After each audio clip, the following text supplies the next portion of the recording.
এখান থেকে আমরা যে বিষয়টা আমাদের প্রথম স্টেটমেন্টটা প্রয়োজন পড়ে তার মধ্যে সর্বপ্রথম যেগুলো আপনি করেন নাই ওইগুলো করে নেবেন। আমি শুধু গেলে বলে যাব যে আপনি কি কি লাগবে। দেখেন, আপনি যে সেক্টরে আসতেছেন এই সেক্টরে আপনার নিজের একটা প্রতিষ্ঠানটাকে ব্র্যান্ড করবেন, নিজের একটা প্রতিষ্ঠানকে কি করবেন, উপরের দিকে নিয়ে যাবেন। যেমন ধরেন আমাদের জিরো গ্রাফিক্স কিন্তু একটা প্রতিষ্ঠান। তো জিরো গ্রাফিক্স প্রতিষ্ঠানে যদি গুগলে লিখে সার্চ দেওয়া হয় জিরো গ্রাফিক্স, তাহলে কিন্তু জিরো গ্রাফিক্সের যা যা আছে সব কিছু কিন্তু চলে আসে। তো আমি দেখতে চাই যে এইরকম জিরো গ্রাফিক্সের যেমন কি কি আছে জিরো গ্রাফিক্সের, সেটা একটু নিয়ে কথা বলি। জিরো গ্রাফিক্সের ফেসবুক পেজ আছে, জিরো গ্রাফিক্সের ইউটিউব চ্যানেল আছে, জিরো গ্রাফিক্সের বিহান্স আছে, জিরো গ্রাফিক্সের ঠিকানা অনুযায়ী তার একটা প্রতিষ্ঠান আছে অফলাইনে। যেহেতু আপনার প্রতিষ্ঠান অফলাইনে না, অনলাইনে, তো সেই ক্ষেত্রে হচ্ছে আপনার অনলাইনে কী কী দরকার সব থেকে বেশি সেটা নিয়ে একটু কথা বলবো। তো চলেন।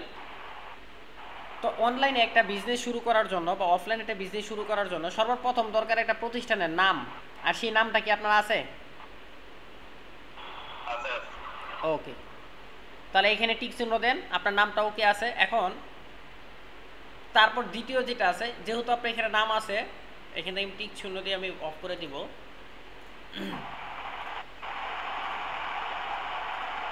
ওকে, তো এইখানে একটু লেখা আছে, এই লেখাটা হচ্ছে যারা নতুন বিজনেস নাম বুঝতে পারে না তারা, যেহেতু আপনার নাম রেখে দিয়েছেন সেক্ষেত্রে দেখতে হবে না। দ্বিতীয় স্টেপ যেটা আছে সেটা হচ্ছে আপনার ফেসবুক সেট আপ।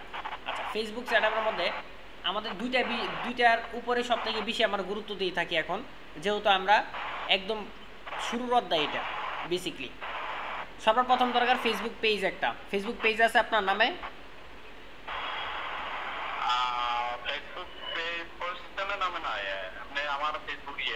না, ওইটা হবে না, আপনার প্রতিষ্ঠানের নামে ফেসবুক পেজ অবশ্যই লাগবে, অবশ্যই লাগবে।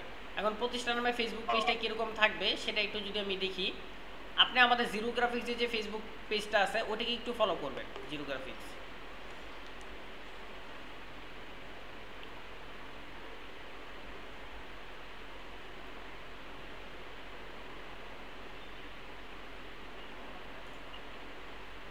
এটা হলো একটা ফেসবুক পেজ। তো এখন একটা কথা হচ্ছে, ফেসবুক পেজটা আপনার করতে হবে। এখন ফেসবুক পেজের কিছু বৈশিষ্ট্য রয়েছে, সেই বৈশিষ্ট্যগুলো আপনি আমাদের জিরো গ্রাফিক্স ফেসবুক যে পেজটা আছে এটাকে যদি ফলো করেন,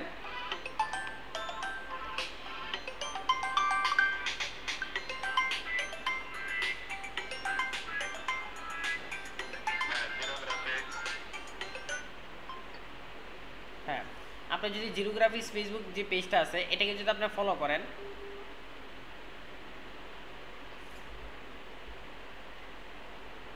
এটা ফেসবুক পেজ। আপনি আমাদের যে জিরো গ্রাফিক্স ফেসবুক পেজটা আছে এই ফেসবুক পেজটাকে আপনি একটু ফলো করবেন। তো ফলো নাম্বার 1, কিছু কিছু বিষয় নিয়ে আমি কথা বলবো কি কি ফলো করবেন। খুবই গুরুত্বপূর্ণ যে যে বিষয়গুলো ফলো করবেন তার মধ্যে সর্বপ্রথম যেটা আছে সেটা হচ্ছে আপনার যে প্রতিষ্ঠান নামটা দিবেন। এই যে এখান থেকে শুরু করে আমি এখান থেকে এই পর্যন্ত একটু কথা বলবো। সর্বপ্রথম হচ্ছে আপনি যে আপনার প্রতিষ্ঠান নামটা দিবেন, এটার নাম হচ্ছে জিরো গ্রাফিক্স। নাম দিলেন, নাম দেওয়ার পরে এই নামে এই নামে আপনি একটা ইউজার নেম দিবেন। এই যে দেখেন উপরে কিন্তু লিঙ্কের মধ্যে দেখতে পাচ্ছেন facebook.com/zerographics.com.bd, বুঝতে পারছেন? এটা কিন্তু একটা লিঙ্ক। এটাকে কি বলা হয়? এটাকে বলা হয় ইউজার নেম। এই ইউজার নেমটা থাকলে আপনি যে কোনো গ্রুপ বলেন, ফেসবুক প্রোফাইল বলেন এবং অনলাইনে বলেন যেমন ধরেন আমি যদি কোনো সময় জিরো গ্রাফিক্স লিখে সার্চ দিলে না পাই, তাহলে আমি কিন্তু zerographics.com.bd লিখে সার্চ দিলে বাস আমাদের ফেসবুক পেজটা চলে আসবে। এটা হচ্ছে ইউজার নেমটা। এই একটা গেল বিষয়। 2 নাম্বার বিষয় যেটা আছে, একটা কভার পেজ। আপনাকে অবশ্যই সুন্দর এবং মার্জিত একটা কভার পেজ তৈরি করতে হবে। মানে আপনি কি সার্ভিসটা পাবলিককে প্রোভাইড করছেন, কি সার্ভিসটা কাস্টমারকে দিচ্ছেন, সেটা অনুযায়ী আপনাকে কাস্টমারকে বুঝাইতে হবে যে আমি এই সার্ভিসটা দিচ্ছি, এটা দিচ্ছি, এটা আপনাকে বুঝাইতে হবে। তো দেখেন জিরো গ্রাফিক্সে কিন্তু আমাদের স্পষ্টভাবে যে আমাদের ডেমোগুলো সাজানো বা বোঝানো হয়েছে যে প্রেস প্রিন্টিং সকল কাজ করে ঘরে বসে অর্ডার করুন। মানে যে কেউ ঘরে বসে অর্ডার করতে পারবে প্রিন্টিং সেক্টরে। আমরা কাজ করি কি digital service, digital print, offset print, gift item. এটা বিস্তারিত কিন্তু আমরা বলি না, বিস্তারিত অনেক লং। তারপর তৃতীয় যে বিষয়টা হবে সেটা হচ্ছে আপনার প্রতিষ্ঠানটা লোগো। এই লোগোটার দিকে অবশ্যই খেয়াল রাখবেন। যেটা ইচ্ছে এটা লোগো কিন্তু দিতে পারবেন না। এই লোগোটা কিন্তু আপনার একটা সময় আপনার লোগো দেখে মানুষ চিনবে আপনাকে। এই লোগোটা হচ্ছে ব্র্যান্ড। যে কোনো চেষ্টা করবেন আপনি যে নামটা দেবেন ওই নাম দিয়ে আপনার 2টা ওয়ার্ড দিয়ে আপনি এরকমভাবে লোগোটা করবেন যেন সুন্দর একটা মার্জিত হয় লোগোটা। এটা গেল। এবং চতুর্থ নাম্বার যেটা হবে সেটা হচ্ছে আপনাকে এখানে সার্ভিস নিয়ে কিছু কাজ করতে হবে। সেই সার্ভিস অপশন আমরা ক্লিক করি। সার্ভিস অপশনে ক্লিক করলে এখানে আপনারা সার্ভিস দিতে পারবেন। তো আমি এর জন্য আপনাকে বললাম যে আপনি আমাদের ইউটিউব চ্যানেলটা যেটা আমাদের ফেসবুক পেজটা যেটা আছে এটাকে একটু ভালোভাবে খেয়াল করলে আপনি অনেক কিছু বুঝতে পারবেন। ওকে, তাহলে আপনি কি করেন, আপনি তাৎক্ষণিক আপনি ফেসবুক পেজটাকে ক্রিয়েট করে ফেসবুক পেজের লিঙ্কটা আমাকে দেন।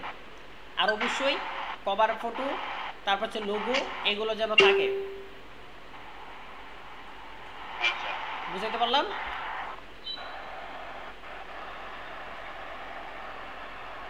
ওকে, ঠিক আছে, তাহলে আপনি এটা কমপ্লিট করে আমাকে এসএমএস দেন। ঠিক আছে।